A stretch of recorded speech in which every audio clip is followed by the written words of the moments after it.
कि हम एक ऐसे महान जन समुदाय का हिस्सा है जो अपनी तरह का सबसे बड़ा और जीवंत समुदाय है। ये विश्व के सबसे बड़े लोकतंत्र के नागरिकों का समुदाय है। जब हम स्वतंत्रता दिवस समारोह मनाते हैं तो वास्तव में हम एक महान लोकतंत्र के नागरिक होने का उत्सव भी मनाते हैं। हमें हर एक की अलग अलग पहचान है। जाति, पंथ, भाषा और क्षेत्र के अलावा हमारी अपने परिवार और कार्य क्षेत्र से जुड़े पहचान भी होती है। लेकिन हमारी एक पहचान ऐसे है जो इन सब से ऊपर है, और हमारी वो पहचान है भारत का नागरिक होना। हम सभी समान रूप से इस महान देश के नागरिक हैं। हम सबको समान अवसर और अधिकार उपलब्ध है तथा हमारे कर्तव्य भी समान है। लेकिन ऐसा हमेशा नहीं था। भारत लोकतंत्र की जननी है और प्राचीन काल में भी हमारे यहाँ जमीनी स्तर पर लोकतांत्रिक संस्थाएं विद्यमान थी, किंतु लंबे समय तक चले उपनिवेशिक शासन ने उन लोकतांत्रिक संस्थाओं को मिटा दिया था। 15 अगस्त 1947 के दिन देश ने एक नया सवेरा देखा। उस दिन हमने विदेशी शासन से तो आज़ादी हासिल की है, हमने अपनी नियति का निर्माण करने की स्वतंत्रता भी प्राप्त की। हमारी स्वाधीनता के साथ विदेशी शासकों द्वारा उपनिवेशों को छोड़ने का दौर शुरू हुआ और उपनिवेशवाद समाप्त होने लगा। हमारे द्वारा स्वाधीनता के लक्ष्यों को प्राप्त करना तो महत्वपूर्ण था ही, लेकिन उससे भी अधिक उल्लेखनीय है हमारे स्वाधीनता संग्राम का अनोखा तरीका। महात्मा गांधी तथा अनेक असाधारण एवं दूरदर्शी विभूतियों के नेतृत्व में हमारा राष्ट्रीय आंदोलन अद्वितीय आदर्श से अनुप्राणित था।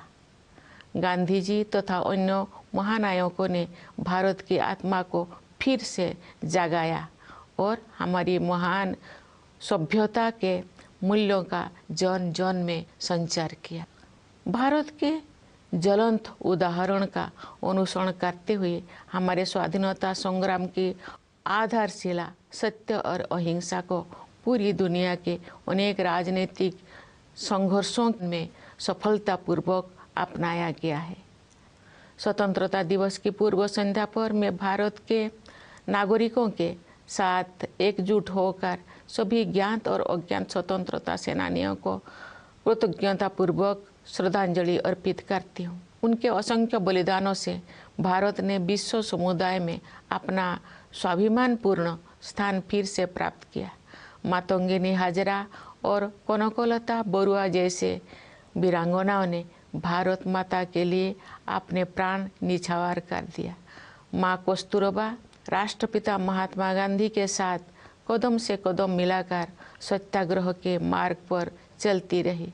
सरोजिनी नायडू, अमू स्वामीनाथन, रमा देवी, अरुणा आसफ अली और सुचेता कृपलानी जैसे अनेक महिला विभूतियों ने अपने बाद की सभी पीढ़ियों की महिलाओं के लिए आत्मविश्वास के साथ देश तथा समाज की सेवा करने के प्रेरक आदर्श प्रस्तुत किए हैं। आज महिलाएं विकास और देश सेवा के हर क्षेत्र में बढ़ चढ़कर योगदान दे रही हैं तथा राष्ट्र का गौरव बढ़ा रहे हैं। आज हमारी महिलाओं ने ऐसे अनेक क्षेत्रों में अपना विशेष स्थान बना लिया है जिनमें कुछ दशकों को पहले उनकी भागीदारी की कल्पना भी नहीं की जा सकती थी। मुझे ये देखकर प्रसन्नता होती है कि हमारे देश में महिलाओं के आर्थिक सशक्तिकरण पर विशेष ध्यान दिया जा रहा है। आर्थिक सशक्तिकरण से परिवार और समाज में महिलाओं की स्थिति मजबूत होती है। मैं सभी देशवासियों से आग्रह करती हूँ कि वे महिला सशक्तिकरण को प्राथमिकता दें। मैं चाहूँगी कि हमारी बहनें और बेटियाँ साहस के साथ हर तरह की चुनौतियों का सामना करें और जीवन में आगे बढ़ें। महिला का विकास स्वाधीनता संग्राम के आदर्श में शामिल है। प्यारे देशवासियों, स्वतंत्रता दिवस हमारे लिए अपने इतिहास से पुनः जुड़ने का अवसर होता है। ये हमारे वर्तमान का आकलन करने और भविष्य की राह बनाने के बारे में चिंतन करने का अवसर भी है। आज हम देख रहे हैं कि भारत ने न केवल विश्व मंच पर अपना यथाचित स्थान बनाया है, बल्कि अंतर्राष्ट्रीय व्यवस्था में अपनी प्रतिष्ठा को बढ़ाया भी है। अपनी यात्राओं और प्रवासी भारतीयों के साथ बातचीत के दौरान मैंने अपने देश के प्रति उनमें एक नया विश्वास तथा गौरव का भाव देखा है। भारत पूरी दुनिया में विकास के लक्ष्यों और मानवीय सहयोग को बढ़ावा देने में महत्वपूर्ण भूमिका निभा रहा है। भारत ने अंतर्राष्ट्रीय मंच पर अग्रणी स्थान बनाया है तथा निभा रहा है। भारत ने अंतर्राष्ट्रीय मंच पर अग्रणी स्थान बनाया है तथा G20 देशों की अध्यक्षता का दायित्व भी संभाला है। चूँकि G20 समूह दुनिया की 2/3 जनसंख्या का प्रतिनिधित्व करता है, इसलिए ये हमारे लिए वैश्विक प्राथमिकताओं को सही दिशा में ले जाने का एक अद्वितीय अवसर है। G20 की अध्यक्षता के माध्यम से भारत व्यापार और वित्त के क्षेत्र में हो रही निर्णयों को न्याय संगत प्रगति की ओर ले जाने में प्रयासरत है। व्यापार और वित्त के अलावा मानव विकास से जुड़े विषय भी कार्यसूची में शामिल किए गए हैं। ऐसे कई मुद्दे जो पूरे मानवता के लिए महत्वपूर्ण है और किसी भौगोलिक सीमा से बंधे हुए नहीं हैं। मुझे विश्वास है कि भारत के प्रभावी नेतृत्व के साथ G20 के सदस्य देश उन मोर्चों पर उपयोगी कार्रवाई को आगे बढ़ाएंगे।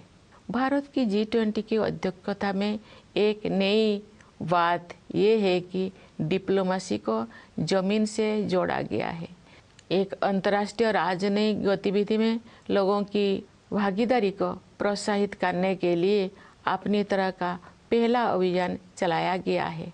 उदाहरण के लिए ये देखकर मुझे अच्छा लगा कि स्कूलों और कॉलेजों में G20 से जुड़े विषयों पर आयोजित की जा रही गतिविधियों में विद्यार्थी उत्साहपूर्वक भाग ले रहे हैं। G20 से जुड़े कार्यक्रम के बारे में सभी नागरिकों में बहुत उत्साह देखने को मिल रहा है। प्यारे देशवासियों, सशक्तिकरण की भावना से युक्त इस उत्साह का संचार आज संभव हो पाया है क्योंकि हमारा देश सभी मोर्चों पर अच्छी प्रगति कर रही है। मुश्किल दौर में भारत की अर्थव्यवस्था न केवल समर्थ सिद्ध हुई है बल्कि दूसरों के लिए आशा का स्रोत भी बनी है। विश्व की अधिकांश अर्थव्यवस्थाएं नाजुक दौर से गुजर रही है। वैश्विक महामारी के कारण हुई आर्थिक संकट से विश्व समुदाय पूरी तरह बाहर नहीं आ पाया था कि अंतर्राष्ट्रीय पटल पर हो रही घटनाओं से अनिश्चितता का वातावरण और गंभीर हो गया है। फिर भी सरकार कठिन परिस्थितियों का अच्छी तरह सामना करने में सक्षम रही है। देश ने चुनौतियों को अवसरों में बदला है और प्रभावशाली GDP ग्रोथ भी दर्ज की है। हमारे अन्नदाता किसानों ने हमारी आर्थिक वृद्धि में महत्वपूर्ण योगदान दिया है। राष्ट्र उनका ऋणी है। वैश्विक स्तर पर मुद्रास्फीति यानी इन्फ्लेशन चिंता का कारण बनी हुई है, लेकिन सरकार और रिजर्व बैंक इस पर काबू पाने में सफल रही है। सरकार ने जनसामान्य पर मुद्रास्फीति का अधिक प्रभाव नहीं पड़ने दिया है और साथ ही गरीबों को व्यापक सुरक्षा कवच भी प्रदान किया है। वैश्विक आर्थिक विकास के लिए दुनिया की निगाहें आज भारत पर टिकी हुई है। आज भारत विश्व की 5वीं सबसे बड़ी अर्थव्यवस्था बन गया है। विश्व में सबसे तेजी से बढ़ रही बड़ी अर्थव्यवस्था के रूप में भारत विश्व की 3री सबसे बड़ी अर्थव्यवस्था बनने की ओर अग्रसर है। हमारी आर्थिक प्रगति की इस यात्रा में समावेशी विकास पर जोर दिया जा रहा है। निरंतर हो रही आर्थिक प्रगति के 2 प्रमुख आयाम हैं। एक और व्यवसाय करना आसान बनाकर और रोजगार के अवसर पैदा करके उद्यमशीलता की संस्कृति को बढ़ावा दिया जा रहा है। दूसरे ओर जरूरतमंदों की सहायता के लिए विभिन्न क्षेत्रों में पहल की गई है तथा व्यापक स्तर पर कल्याणकारी कार्यक्रम चलाया जा रहे हैं। वंचितों को वरीयता प्रदान करना हमारी नीतियों और कार्य के केंद्र में रहता है। परिणाम स्वरूप पिछले दशक में बड़ी संख्या में लोगों को गरीबी से बाहर निकलना संभव हो पाया है।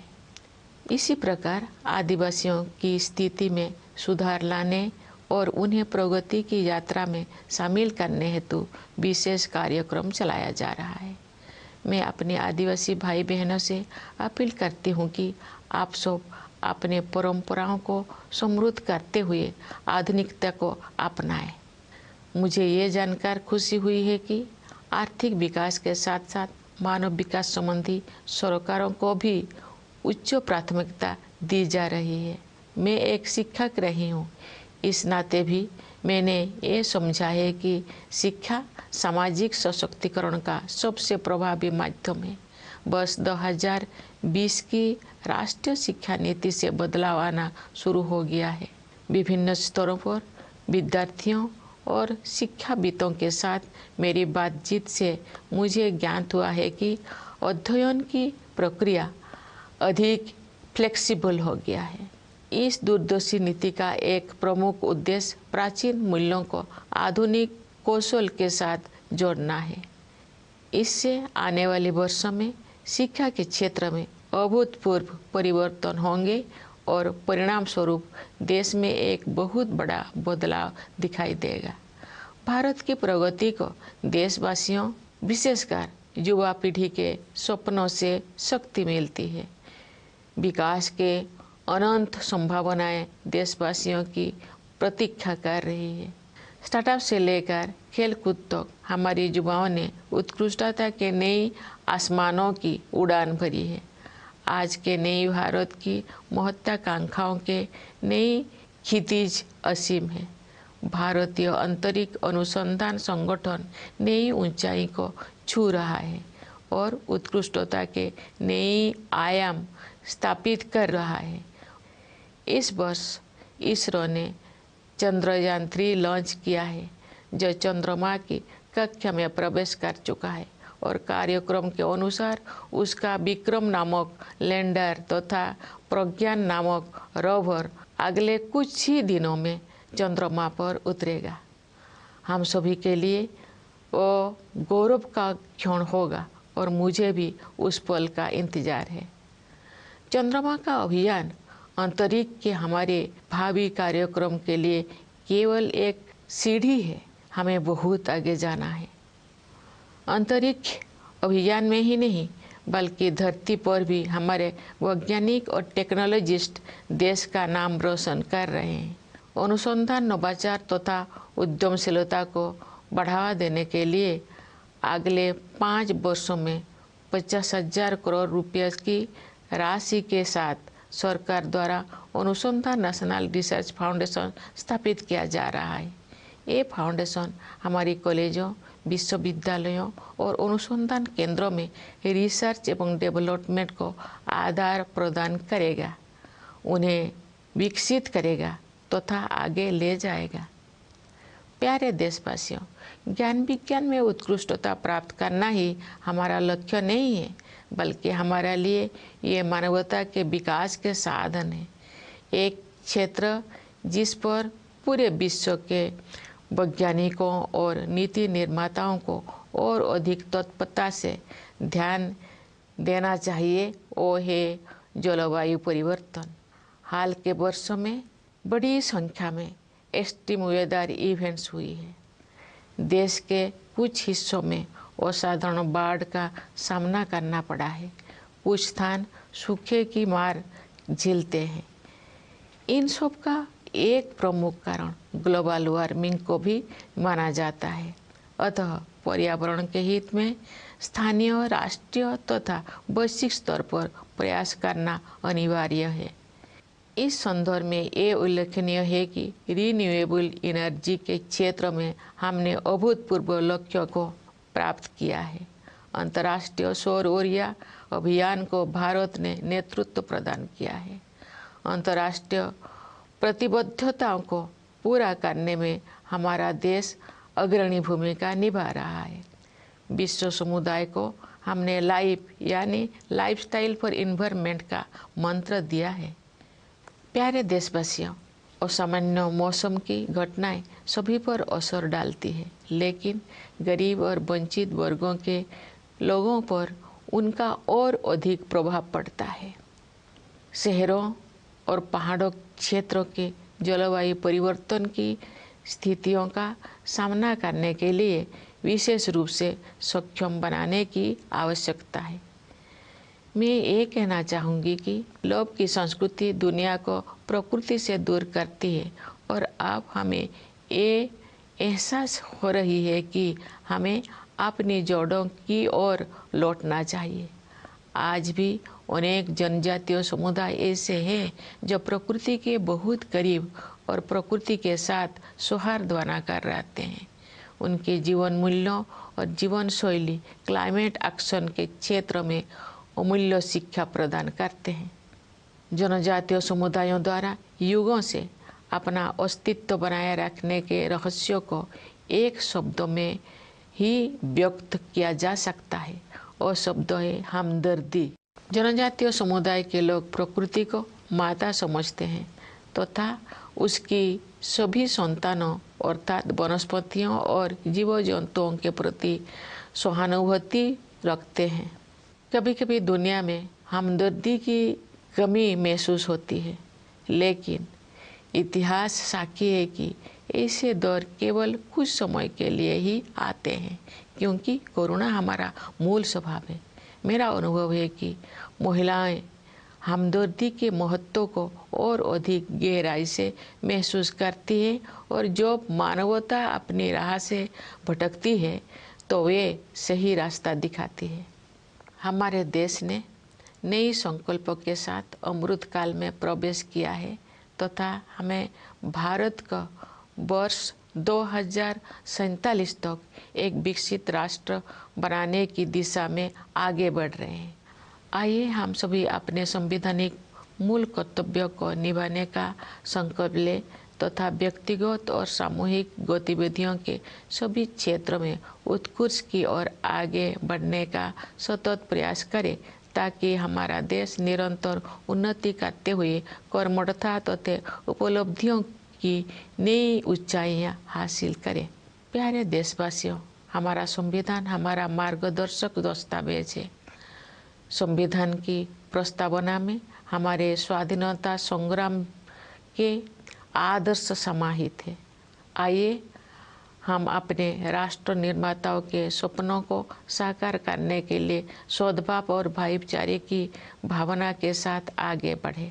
स्वतंत्रता दिवस की पूर्व संध्या पर मैं पुनः आप सबको विशेष रूप से सीमाओं की रक्षा करने वाले सेना के जवानों, अंतरिक्ष सुरक्षा प्रदान करने वाले सभी बलों एवं पुलिस के जवानों तथा दुनिया के विभिन्न हिस्सों में रहने वाले प्रवासी भारतीयों को बधाई देती हूँ। सभी प्यारे देशवासियों को बहुत बहुत शुभकामनाएं। धन्यवाद। जय हिंद, जय Bharat.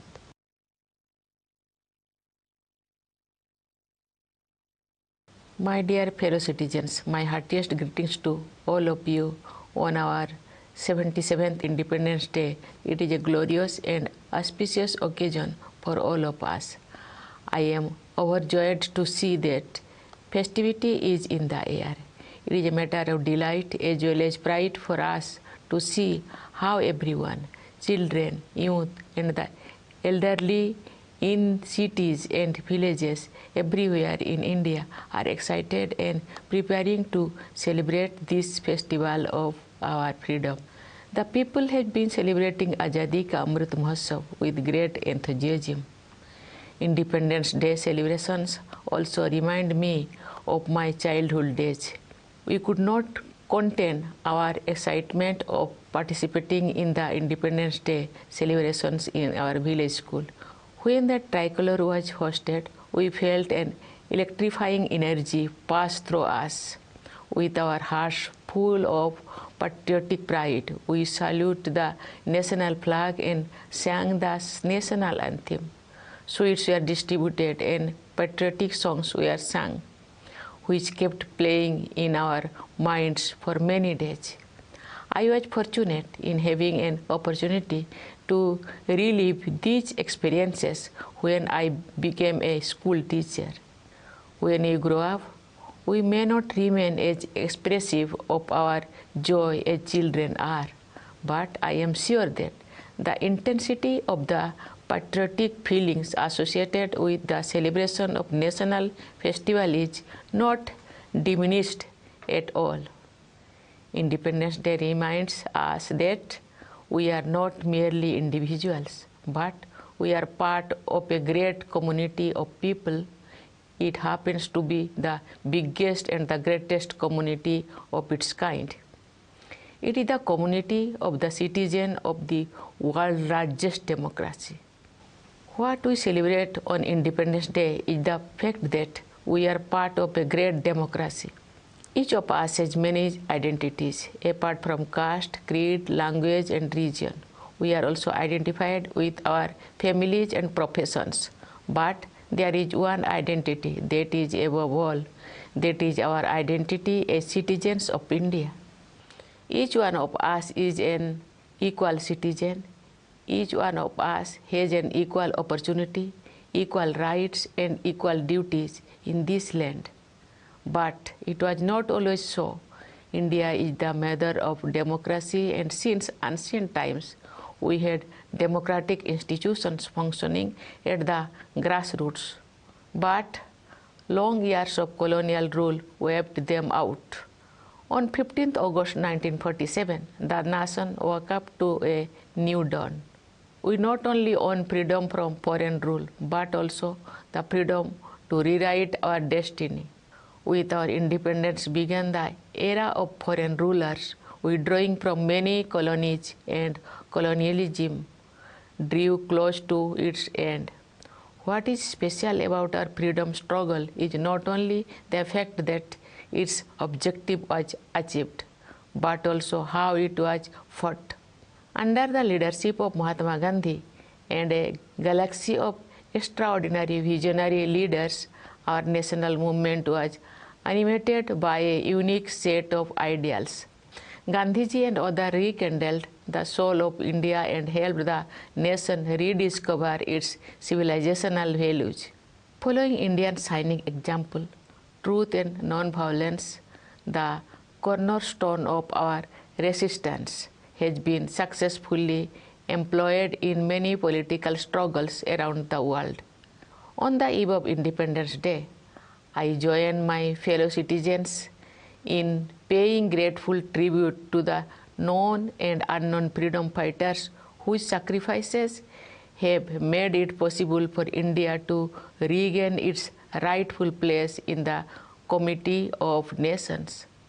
Great women freedom fighters like Matangini Hajra and Kanakolata Borua laid down their lives for Bharat Mata. Ma Kasturba matched the father of the nation, Mahatma Gandhi, every step of the way on the difficult path of Satyagraha. Many great women leaders like Sarojini Naidu, Amu Swaminathan, Rama Devi, Aruna Asaballi, and Sucheta Kripalani had set inspiring ideals for all future generations of women to serve the nation and the society with self-confidence. Today, women are contributing extensively in every field of development and service to the country and are enhancing the nation's pride. Today, our women have made their special place in many such fields in which their participation was unimaginable a few decades ago. I am happy to note that the economic empowerment of women is being given special focus in our country. Economic empowerment strengthens the position of women in the family and society. I urge all fellow citizens to give priority to women empowerment. I would like our sisters and daughters to overcome challenges with courage and move ahead in life. Development of women was among the ideals of our freedom struggle. Dear citizens, Independence Day is an occasion to reconnect with our history. It is also an occasion to assess our present and reflect about our way forward. Looking at the present, we see that India has not only regained its rightful place on the world stage, but it has also enhanced its standing in the international order. During my visits and interactions with the members of the Indian diaspora, I have observed a new confidence in the India story. India is playing a crucial role in promoting developmental and humanitarian goals around the world. It has also assumed leadership of international forums, especially the presidency of G20. As the G20 represents 2/3 of the world population, this is a unique opportunity to help shape global discourse in the right direction. With the G20 presidency, India can nudge decision-making in trade and finance towards equitable progress. Beyond trade and finance, matters of human development too are on the agenda. There are many global issues that concern all humanity and are not limited by geographical boundaries. I am confident that with India's proven leadership in dealing with global issues, member nations will be able to advance effective action on these fronts. What is notable in India's presidency of G20 is the way this diplomatic activity has been taken to the grassroots. There has been a first of its kind campaign to encourage people's participation. It is delightful to see, for example, students enthusiastically participating in diverse contexts organized in schools and colleges touching upon the themes of G20. All the citizens are enthusiastic about events related to G20. Dear fellow citizens, this enthusiasm, along with a sense of empowerment, is possible because the nation has been taking great strides on all fronts. India's economy has proven to be not only resilient during turbulent times, but is also a beacon of hope for others. The world economy is passing through a delicate stage as the pandemic has been followed by international events that have added to the air of uncertainty. Yet the government has been able to navigate the stormy waters very well. India has converted challenges into opportunities and has recorded high GDP growth. Our Annadata farmers have contributed significantly to our economic growth. The nation feels indebted to them. Inflation at the global level remains a cause for worry. But in India, the government and the Reserve Bank have managed to contain it. The government has succeeded in protecting the common people from high inflation, while also providing a more extensive security cover to the poor. The world looks up to India for global economic growth. The continued economic progress is driven by a two-pronged strategy. On the one hand, there is a sustained push to unleash the forces of enterprise by making it easier to do business and generate job opportunities. On the other, proactive and expanded welfare initiatives for the needy have been taken in various domains.